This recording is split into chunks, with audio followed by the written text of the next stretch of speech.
Hello friends, welcome to my channel S classes. Friends, one liner question के session में आज की ये क्लास हमारी तीसरी होगी। तो फ्रेंड्स, आशा करती हूँ आगे की दो वीडियो आप लोग बढ़िया से देख ले होंगे और क्वेश्चन भी अच्छा लगा होगा। तो देर ना करते हुए आइए आज का क्वेश्चन स्टार्ट करते हैं। क्वेश्चन नंबर है 139। आज का पहला क्वेश्चन है, सामाजिक संगठन की कोई एक परिभाषा दीजिए। तो जॉन्स के अनुसार सामाजिक संगठन वह व्यवस्था है जिसके द्वारा समाज के विभिन्न अंग परस्पर और संपूर्ण समाज से एक अर्थपूर्ण तरीके से संबंधित रहते हैं। नेक्स्ट प्रश्न है, विभिन्न पुरुषार्थों का नाम गिनाइए। तो इसका आंसर हो गया फ्रेंड्स, हिंदू धर्म में पुरुषार्थ 4 होते हैं। पहला धर्म, दूसरा अर्थ, तीसरा काम, चौथा मोक्ष। क्वेश्चन नंबर 141वां है, हिंदू जीवन व्यवस्था के व्यक्ति पर कौन से ऋण माने जाते हैं।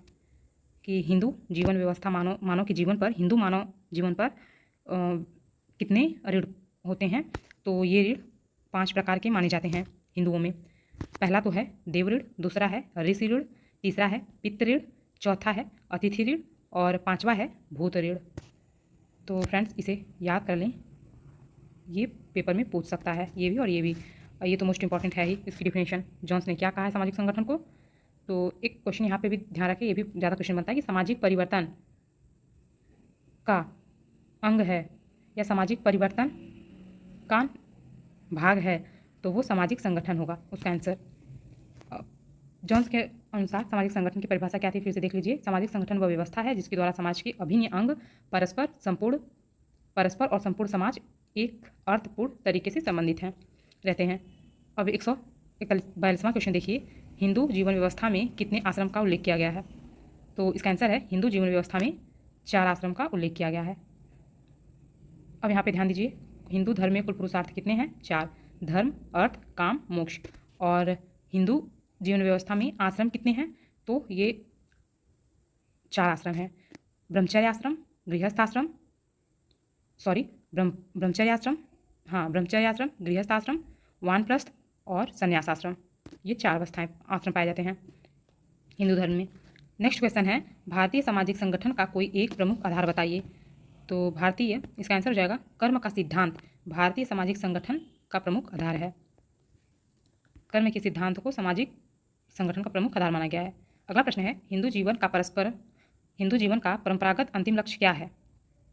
इसका आंसर है मोक्ष प्राप्ति, हिंदू जीवन का अंतिम लक्ष्य है। अगला प्रश्न है, हिंदू संस्कार नामक पुस्तक किसकी है। तो फ्रेंड्स, मैंने जब पुस्तक पढ़ाई थी तो उसमें मैंने बताया था हिंदू संस्कार राजवली पांडे जी ने लिखा है। अगला प्रश्न है, मनु की समाज व्यवस्था नामक पुस्तक के लेखक कौन है। तो ये भी क्वेश्चन मैंने बता रखा था, GS घुरिये जी हैं। मनु समाज की व्यवस्था नामक पुस्तक डॉक्टर GS घुरिये ने लिखी है। नेक्स्ट क्वेश्चन है, 4 वर्णों के नाम बताइए। तो फ्रेंड्स, हिंदू धर्म में वर्ण भी 4 पाए जाते हैं, आश्रम 4 पाए जाते हैं, और पुरुषार्थ 4 पाए जाते हैं, और 4 वर्ण भी पाए जाते हैं। पहला ब्राह्मण, दूसरा क्षत्रिय, वैश्य, शूद्र। ब्राह्मण और क्षत्रिय समझाने के लिए मैं बता रही हूँ, जनरल कास्ट में जो आते हैं वो हैं, और वैश्य में OBC वाले हैं, SC वाले शूद्र में हैं। ये ब्रह्मा की उत्पत्ति एक्स्ट्रा मैं बताने की कोशिश कर रही हूँ यहाँ पे, जानते रहिए जिसे ना पता हो। ब्राह्मणों की उत्पत्ति माना जाता है कि ब्रह्मा के मुख से हुई है, भुजा से क्षत्रियों की उत्पत्ति हुई है, जंघा से वैश्य की उत्पत्ति हुई है, और शूद्र लोगों की पैर के तलवे से उत्पत्ति हुई है।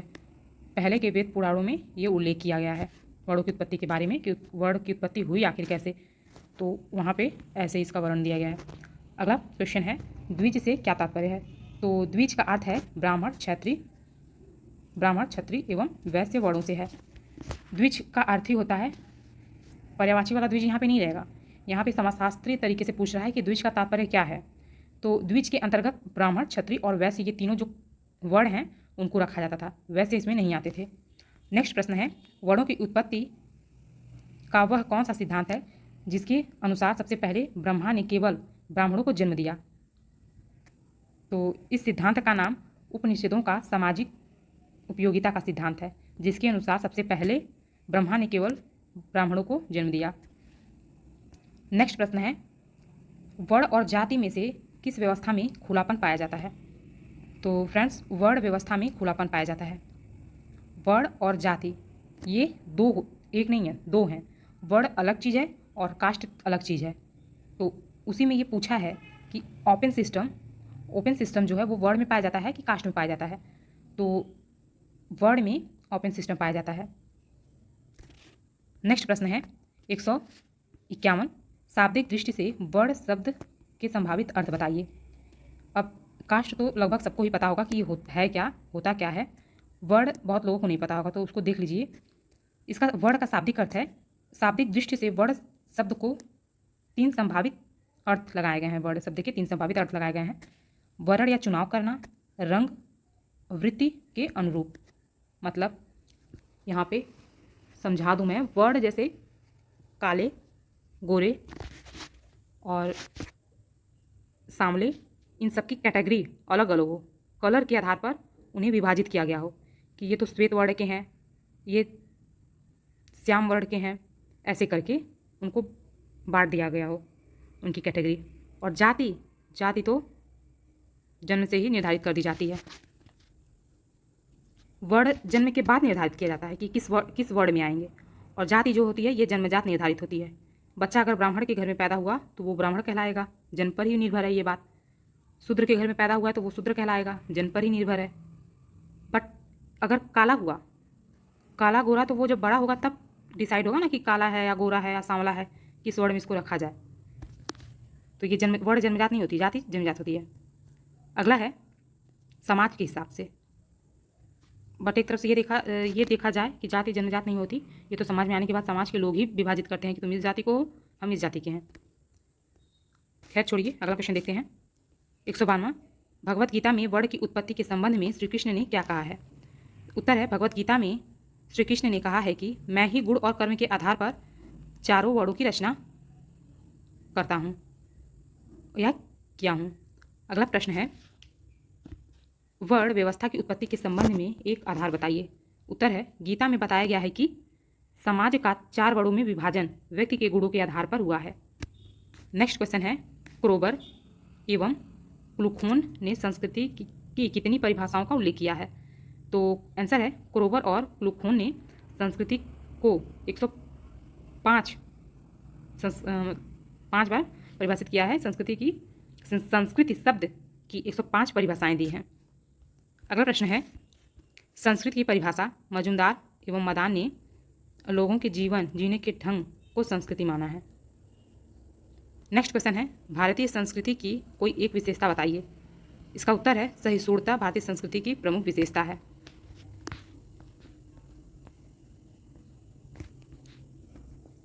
क्वेश्चन नंबर 157, भारतीय समाज एवं संस्कृति में विद्यमान कोई एक विभिन्नता बताइए। उत्तर है, भारतीय समाज एवं संस्कृति में धार्मिक विभिन्नता पाई जाती है। अगला प्रश्न है, भारत में कितनी भाषाएं और बोलियां हैं। तो भारत में लगभग 1652 भाषाएं एवं बोलियां प्रचलित हैं। 1652। नेक्स्ट प्रश्न है, रिजले ने भारत में कितनी प्रजातियों का निवास बताया। तो रिजले ने भारत में 7 प्रजातियों का निवास बताया है। 160वां क्वेश्चन है, प्रजातियों का अजायब घर किस देश को कहा जाता है। तो ये भारत को प्रजातियों का अजायब घर कहा जाता है। अजीबोगरीब, इसमें हर कास्ट के लोग रहते हैं, हर प्रजाति के लोग रहते हैं। नेक्स्ट है, जाति एक बंद वर्ग है। ये मैंने बहुत बार बता चुका है। मैं ये डिफिनेशन किसकी है मैंने बताया है, मजूमदार एवं मदान जी की है। नेक्स्ट क्वेश्चन है, जातीय शब्द अंग्रेजी भाषा के किस शब्द का हिंदी अनुवाद है। तो जाति शब्द अंग्रेजी भाषा के कास्ट शब्द का हिंदी अनुवाद है। इस शब्द की उत्पत्ति पुर्तगाली भाषा के कास्टा शब्द से हुई। अगला प्रश्न है, जाति शब्द की उत्पत्ति का पता किस विद्वान ने लगाया। तो उत्तर है, जाति शब्द की उत्पत्ति का पता 1665 में ग्रेसिया डी ओरेटा नामक विद्वान ने लगाया था। नेक्स्ट प्रश्न है, जाति की उत्पत्ति के प्रजातीय सिद्धांत के प्रतिपादक कौन है। तो हर्बर्ट रिजले जी जाति की उत्पत्ति का प्रजातीय सिद्धांत दिए हैं। नेक्स्ट प्रश्न है, जाति की उत्पत्ति के ब्राह्मणों की चतुराई युक्ति के सिद्धांत के प्रतिपादक कौन है। तो इस क्वेश्चन का आंसर है, घुरिये एवं अबेडुब्बाई जी जाति की उत्पत्ति ब्राह्मणवादी सिद्धांत के प्रतिपादक हैं। नेक्स्ट क्वेश्चन है, जाति व्यवस्था में परिवर्तन लाने वाले एक कारक के बारे में बताइए।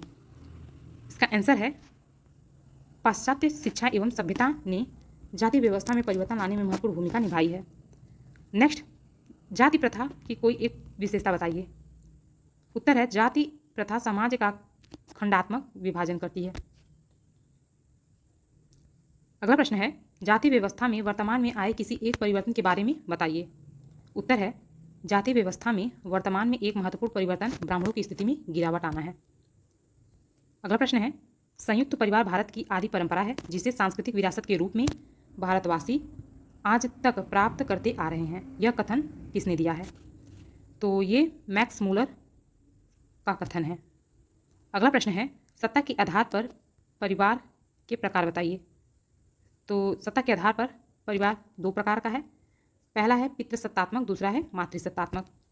अगला है, नेक्स्ट प्रश्न है, नायर परिवार तारवाड़ किन किन लोगों से मिलकर बना होता है?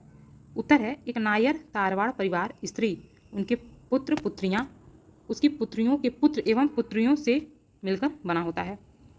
नेक्स्ट प्रश्न है, नायर संयुक्त परिवार को किस नाम से पुकारा जाता है? उत्तर है, नायर संयुक्त परिवार को तारवाड़ के नाम से पुकारा जाता है। तो फ्रेंड्स, अगर पेपर में पूछ दे नायर परिवार की उत्पत्ति कैसे हुई है, उसमें कौन कौन से जाति आती हैं, नाम पूछ देगा, तो अगर नायर पूछा तभी भी कंफ्यूज नहीं होना है। दिमाग में ये बना रहे कि तारवाड़ ही है, और अगर तारवाड़ दे दिया तो ये कन्फ्यूजन ना हो कि ये अलग कोई कास्ट है। तो ये नायर को दो नामों से जाना जाता है, जैसे नायर एक और एक तारवाड़। नेक्स्ट प्रश्न है, पीढ़ियों की गहराई के आधार पर संयुक्त परिवार के प्रकार बताइए। उत्तर है, पीढ़ियों की गहराई के आधार पर संयुक्त परिवार के प्रकार हैं। संयुक्त परिवार का उग्र रूप, संयुक्त परिवार का क्षैतिज रूप, संयुक्त परिवार का मिश्रित रूप। नेक्स्ट प्रश्न है, संयुक्त परिवार और एकाकी परिवार में कोई एक अंतर बताइए। तो संयुक्त परिवार का आकार जो होता है बड़ा होता है, जबकि एकाकी परिवार का आकार छोटा होता है। संयुक्त परिवार में सदस्यों की संख्या ज़्यादा होती है और एकल परिवार में सदस्यों की संख्या कम होती है। ये भी है कि संयुक्त परिवार में पारिश्रमिक कार्य ज़्यादा हैं, एकल परिवार में उसकी अपेक्षा कम है। अगला प्रश्न है, हिंदू मनोवृत्तियाँ आज भी संयुक्त परिवार के पक्ष में हैं। यह कथन किस विद्वान ने दिया है? तो ये डॉक्टर के.एम. कपाड़िया ने कहा है। कि डॉक्टर के.एम. कपाड़िया ने क्या कहा है? हिंदू मनोवृत्तियाँ आज भी संयुक्त परिवार के पक्ष में हैं। कपाड़िया जी अब प्रेजेंट टाइम में गलत सिद्ध हो रहे हैं। प्रेजेंट टाइम में आधुनिक युग में हमारे अब तो कोई नहीं चाहता है, मेरे समझ से, कि वो संयुक्त फैमिली में रहे। एकाकी परिवार अपने आप होता चला जा रहा है।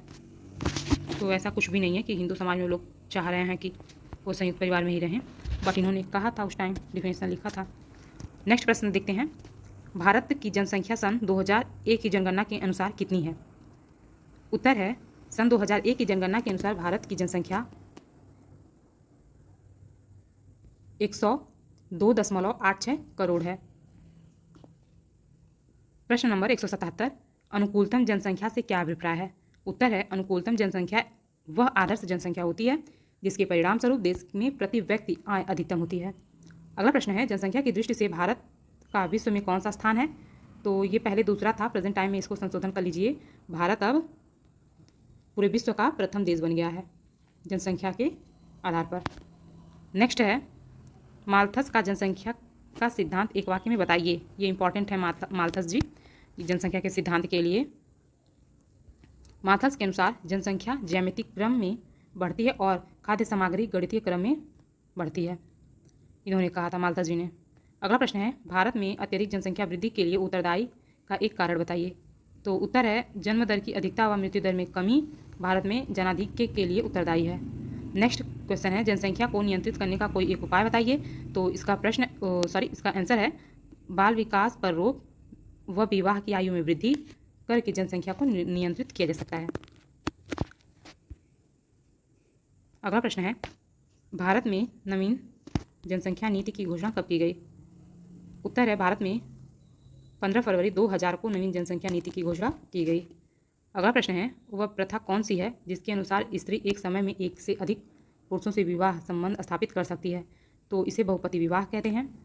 प्रश्न 184, वह प्रथा कौन सी है जिसके अनुसार कोई भी स्त्री या पुरुष एक जीवन साथी के होते हुए दूसरी शादी या विवाह नहीं करता? तो ऐसे विवाह को एक विवाह प्रथा कहते हैं। अगला प्रश्न है, उस प्रथा का नाम बताइए जिसके अनुसार कोई भी पुरुष एक समय में एकाधिक स्त्री से विवाह कर सकता है? तो ये बहुपत्नी विवाह हो गया। ये क्या था? एक स्त्री कई आदमियों से पुरुषों से विवाह करती है तो बहुपति विवाह कहलाता है, और एक आदमी एक औरत विवाह करते हैं लाइफ टाइम के लिए, तो वो एक विवाह प्रथा कहलाता है।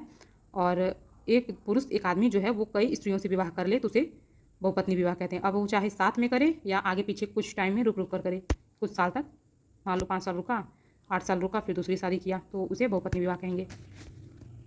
अगला प्रश्न है, भातृक बहुपति विवाह किन लोगों में पाया जाता है? उत्तर है खस एवं टोडा लोगों में भातृक बहुपति विवाह पाया जाता है। अगला प्रश्न है, विवाह की एक परिभाषा दीजिए। तो बोगार्ड ने कहा है, विवाह स्त्री और पुरुष के पारिवारिक जीवन में प्रवेश करने की संस्था है।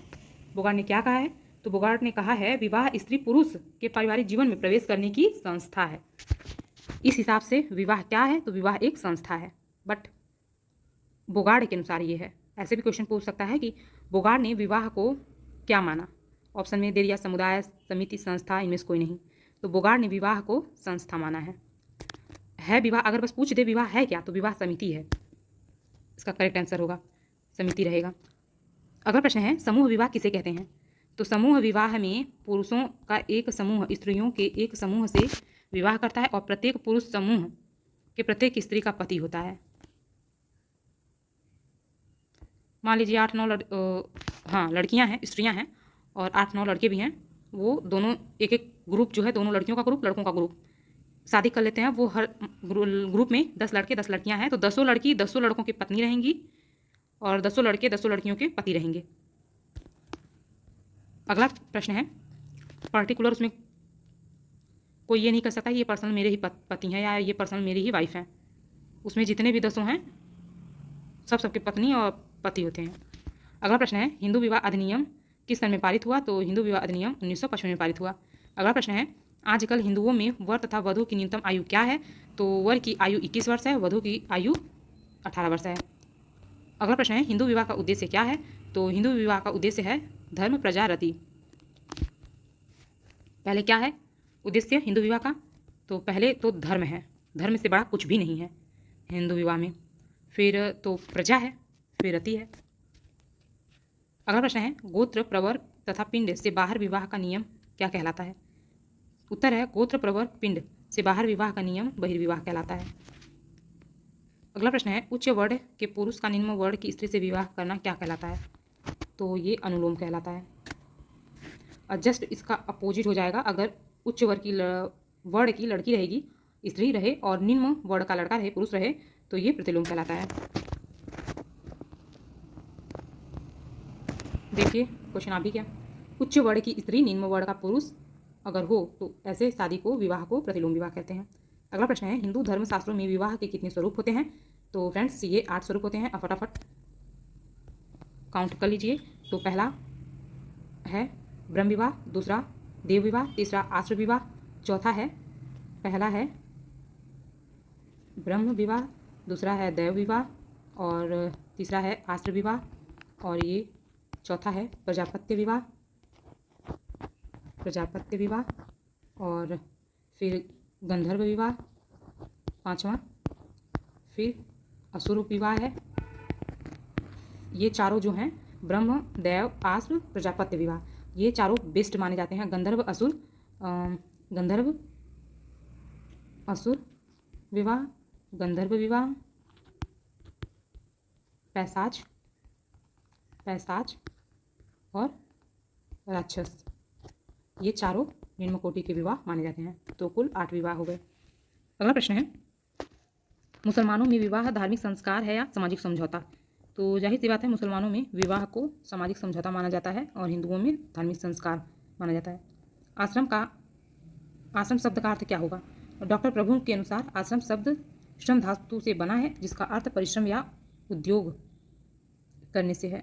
अगला प्रश्न है, हिंदू समाज व्यवस्था में जीवन का सबसे पहला आश्रम कौन सा है? तो ब्रह्मचर्य आश्रम जीवन का सबसे पहला आश्रम है। आश्रम के कितने प्रकार हैं?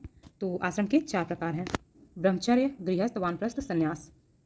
अगला प्रश्न है, व्यक्ति के जीवन में सबसे महत्वपूर्ण आश्रम कौन सा है? तो सबसे ज़्यादा महत्वपूर्ण है ये गृहस्थ आश्रम है। अगला प्रश्न है, गृहस्थ आश्रम में पुरुष कितने वर्ष तक की आयु के बाद प्रवेश करता है? तो ये 25 वर्ष के बाद, 25 वर्ष 100 वर्ष जीवन की आयु काल है व्यक्ति के जीवन की। तो 25 ब्रह्मचर्य है और 25 गृहस्थ है, 25 वानप्रस्थ, 25 संन्यास, 25 पार्ट में से बांटा है। अगला प्रश्न है, गृहस्थाश्रम का प्रारंभ किस संस्कार के पश्चात होता है? तो ये तो विवाह संस्कार के बाद ही होता है। अगला प्रश्न है, व्यक्ति संन्यास आश्रम में कितने वर्ष की आयु में प्रवेश करता है? तो 25-25 जोड़ लीजिए, 25-25 50, 25 नहीं 75, 75 के बाद होता है संन्यास आश्रम में प्रवेश करता है। पुरुषार्थ के नाम बताइए। तो धर्म, अर्थ, काम, मोक्ष, 4 पुरुषार्थ पाए जाते हैं हिंदुओं में। दहेज निरोध अधिनियम कब लागू हुआ, पारित हुआ? तो ये 1961 में पारित हुआ। अगला प्रश्न है, किस सन में दहेज निरोध अधिनियम को संशोधित किया गया? तो 1986 में से संशोधित किया गया। पारित हुआ 1961 में, संशोधित किया गया 1986 में। अगला प्रश्न है, दहेज के अतिरिक्त हिंदू विवाह से संबंधित किसी एक समस्या का नाम बताइए। तो उत्तर है, दहेज के अतिरिक्त हिंदू विवाह में अन्य प्रमुख समस्याएं, बहुत सारी समस्याएं, सही बात भी है, और उसमें से एक है बाल विवाह। अगला प्रश्न है, दहेज निरोध अधिनियम 1961 की कोई एक विशेषता बताइए। तो कोई एक विशेषता में है, उत्तर है, इस अधिनियम के अनुसार विवाह के अवसर पर दी गई भेंट या उपहार को दहेज नहीं माना जाएगा। इसकी एक बेस्ट विशेषता है। अगला प्रश्न है, दहेज डिफिनेशन है ये, इसे ध्यान से देखिएगा। दहेज वह धन या संपत्ति है जो विवाह के अवसर पर लड़कियों के माता पिता या अन्य निकट संबंधियों द्वारा दी जाती है। यह किसने कहा है? तो ये फेयर चाइल्ड ने कहा है। अगला प्रश्न है, अस्पृश्यता अपराध अधिनियम कब लागू हुआ? तो अब अस्पृश्यता अपराध अधिनियम 1955 में लागू हुआ। फ्रेंड्स, हमारी बहुत सी बहनों को ये नहीं पता होगा कि अस्पृश्यता का अर्थ क्या है। तो मैं बता देना चाहती हूँ कि अस्पृश्यता का अर्थ होता है छुआछूत, जिसे स्पर्श न किया जाए। तो यही स्पर्श मतलब जिसे छुआ न जाए, अस्पृश्यता अपराध, तो इसको एक अपराध माना गया। पहले लोग, शूद्र लोगों को, ब्राह्मण लोग यही कहते थे कि जिस पानी को या जहाँ भी जाते थे कुएं पे, अगर वो पानी ले के टच कर दिए घड़े को, मटके को, तो लोग उसे अछूत मानने लगते थे, उसका शुद्धिकरण करवाते थे। या स्लीपर पहनकर चले गए तो उस रास्ते से जाते नहीं थे, वो भी। तो ये एक अपराध की श्रेणी में से रखा गया और ये एक अधिनियम बना कि ये नहीं होना चाहिए, गलत बात है। तो यही अधिनियम अस्पृश्यता अपराध अधिनियम कहलाता है और ये लागू हुआ 1955 में। अगला प्रश्न है, विशेष विवाह अधिनियम किस सन में बना? तो विशेष विवाह अधिनियम 1954 में बना। और अगला प्रश्न है, विधवा पुनर्विवाह अधिनियम कब लागू हुआ? तो फ्रेंड्स, सती प्रथा जब बंद हुआ, मैं बता देना चाहती हूँ 1829 में। और जस्ट सती प्रथा के बाद ही विधवा पुनर्विवाह, जब सती नहीं होंगी महिलाएं, विधवा हो जाएंगी, तो जैसी बात उनकी संख्याएं बढ़ेंगी। कुछ की तो शादी हुई, दूसरे दिन एक्सपायर हो गए या उसी दिन एक्सपायर हो गए। तो इसीलिए राजा राम मोहन राय ने इस पर जोर दिया और विधवा पुनर्विवाह कराने पर जोर दिया। और अंत में 29 में तो सती प्रथा बंद करवाए और 1856 में विधवाओं का पुनर्विवाह भी पारित, मतलब हो सकेगा, ये लागू हुआ, ये अधिनियम बना कि वो भी विवाह कर सकती हैं 1856 में। फिर नेक्स्ट प्रश्न है, हिंदू उत्तराधिकार अधिनियम कब पारित हुआ? तो हिंदू उत्तराधिकार अधिनियम 1956 में पारित हुआ। फ्रेंड्स, ये रहे आज के क्वेश्चन। आई होप आपको अच्छे लगे होंगे। फ्रेंड्स, क्वेश्चन बढ़िया भी हैं और जाहिर सी बात है ग्रेजुएशन की बुक से है क्वेश्चन ये, और वहीं से पेपर बनेगा भी, तो अच्छे से पढ़िएगा ध्यान से। ऐसे नहीं कि हमें ही देख लिए और हल्का समझ कर छोड़ दिया, ऐसा कुछ नहीं है। इसमें जो आंसर दिया है वो गलत भी नहीं है। बाकी मार्केट में जितनी बुकें आ रही हैं, कुछ के क्वेश्चन इधर उधर कर दिया है, वो क्वेश्चन भी इधर उधर कर दिया है, आंसर भी कुछ के रॉन्ग दिया है। तो ये बुक है ऑथेंटिक, इस पर बिलीव कर सकते हैं और यही सही भी मानी जाएगी। बाद में कुछ आयोग को अगर दिखाना होगा तभी भी। तो आशा करती हूँ आपको वीडियो अच्छी लगी होगी। वीडियो अच्छी लगी हो तो लाइक, शेयर एंड सब्सक्राइब जरूर करें।